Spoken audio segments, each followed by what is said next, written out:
नमस्कार दोस्तों, आप सभी का स्वागत है मेरे चैनल सीमा वालिया में। मैं हूँ सीमा। दोस्तों, आज मैं आप सभी के साथ इस वीडियो में कुछ पितृपक्ष के बारे में जानकारियाँ शेयर करने के लिए आई हूँ। तो दोस्तों, जैसा कि आप लोग जानते हैं, पितृपक्ष जिन्हें कनागत भी बोलते हैं और श्राद्ध भी कहा जाता है, वे 17 सितंबर और 18 सितंबर से शुरू हो गए हैं। तो 17 सितंबर को तो ऐसी मान्यता नहीं थी, किसी ने कार्य किए हैं पितृपक्ष के, किसी ने नहीं किए। लेकिन 18 सितंबर से हमें सभी पितृपक्ष के कार्य जो है वे करने हैं। ऐसे में हमें कौन से कार्य है जो हमें रोज़ का प्रतिदिन अपने पितरों के नाम से करने हैं दोस्तों। तो इसी के ऊपर आज का ये हमारी वीडियो है। तो दोस्तों, आप लोग बातों को ध्यान से सुनिएगा और समझिएगा, ठीक है जी।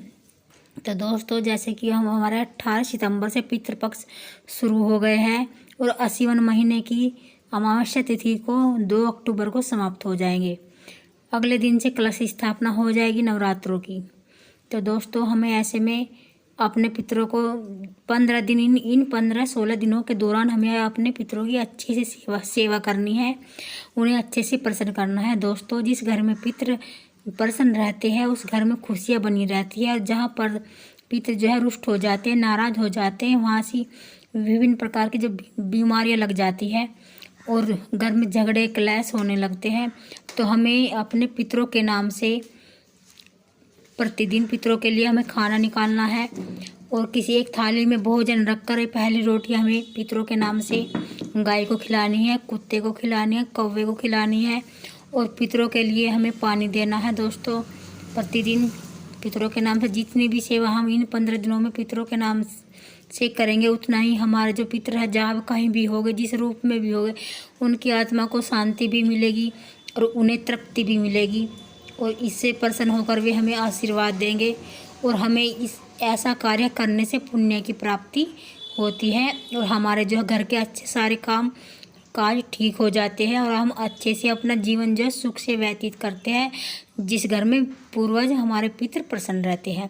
तो दोस्तों, ये काम जो घर में बड़ा बेटा होता है उसे करना होता है। अगर पिताजी है, संयुक्त परिवार में आप लोग रहते हैं, जॉइंट फैमिली में रहते हैं और हम आपके पिताजी भी है, तो आपके पिताजी ही इस काम को करें।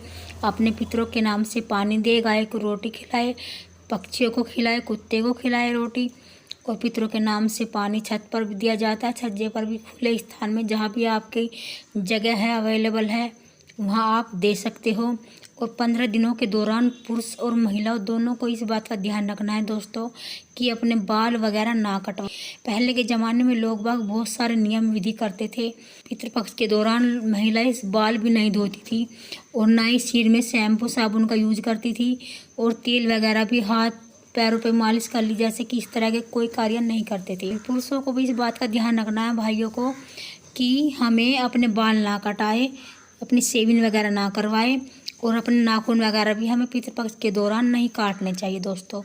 और अगले दिन मान लीजिए आप 3 भाई हैं और आप लोगों में आप संयुक्त परिवार में रहते हैं, तब तो आप घर का बड़ा बेटा जल दे सकता है, तो वो सबके नाम का हो जाता है। और पिताजी है तो पिताजी देता है, वो भी सारे परिवार के नाम से माना जाता है, उसे सारे परिवार को उसका पुण्य फल प्राप्त होता है। अगर आप लोग 3 भाई और तीनों अलग अलग रहते हैं तो आप लोगों को तीनों को अलग अलग श्राद्ध करना है, अपने पितरों के नाम से पानी देना है, भोजन निकालना है, गाय को खिलानी है रोटी और कुत्ते को। तो आप सभी को अलग अलग पुण्य मिलेगा, आप सभी के पितृ अलग अलग प्रसन्न होकर आप सभी को अपना आशीर्वाद देंगे।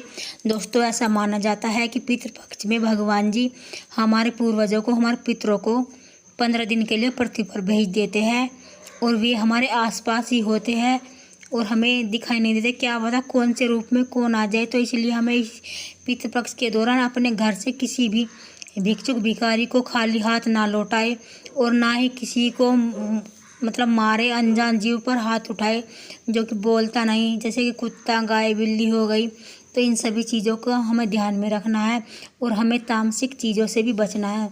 हमें तामसिक भोजन नहीं करना है और चिकने वाली तोरी भी हमें नहीं खानी है दोस्तों 15 दिन में।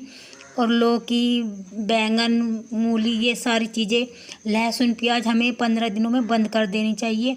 ये सारी चीज़ें जितना भी हो सकता है आप बचाव रखिए, तो हमारे पूर्वज हमसे खुश रहेंगे और जब वे खुश, पूर्वज खुश रहते हैं, हमारे पितृ खुश रहते हैं, तो सब कार्य ठीक हो जाते हैं।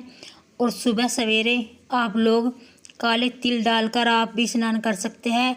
और काले तिल डालकर जल के लोटे में छत पर पानी दे। और शाम के समय पीपल वृक्ष में भी तिल डालकर दीवा जलाने से हमारे जो पितृ हैं उन्हें शांति मिलती है, उन्हें तृप्ति मिलती है। दोस्तों, ऐसा माना जाता है कि बहुत से सोचते हैं कि अरे हम यहाँ करेंगे तो वहाँ कैसे पहुँचेंगे। देखियो, ज़माना बदल गया है। बहुत से लोग, भाई बहन, बहुत सी माताएं पढ़े लिखे, साइंस का ज़माना को नहीं मानते। नहीं, हम तो इन बातों को नहीं मानते, लेकिन ना मानने वाली कोई बात नहीं है। हमें 15 दिनों में अपने पितरों की अच्छे से खूब सेवा करनी है। और महिलाएं खासकर ध्यान रखें, जितनी भी पुरानी मतलब अपना कोई भी नया सामान ना निकाले। श्रृंगार का 15 दिनों के दौरान नई चूड़ी ना पहने, नई बिंदी ना लगाए और नए वस्त्र भी हमें धारण नहीं करने चाहिए 15 दिन के दौरान।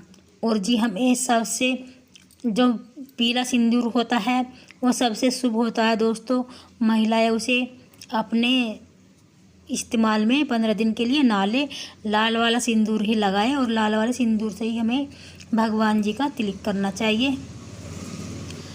और हमें हेयर कट वगैरह नहीं करवाना चाहिए। और सुबह सुबह हमें दोस्तों कपड़े वगैरह भी नहीं धोने चाहिए। दोपहर में 15 दिन के दौरान हमें कपड़े दोपहर में धोने चाहिए। और जी, हमें 15 दिन के जो अंदर है पितृपक्ष चल रहे हैं दोस्तों, उसमें हमें कोई भी बड़ा अनुष्ठान, कुछ कार्य नया नहीं करना है। तो ये सारी बातें दोस्तों इस वीडियो में मैं आप सभी से शेयर की है। अगर आप लोगों को मेरी वीडियो पसंद आती है तो वीडियो को लाइक कर देना दोस्तों, और चैनल को पक्का सब्सक्राइब कर देना। और फिर मिलूँगी आप लोगों से एक नई वीडियो में। तब तक के लिए नमस्कार दोस्तों।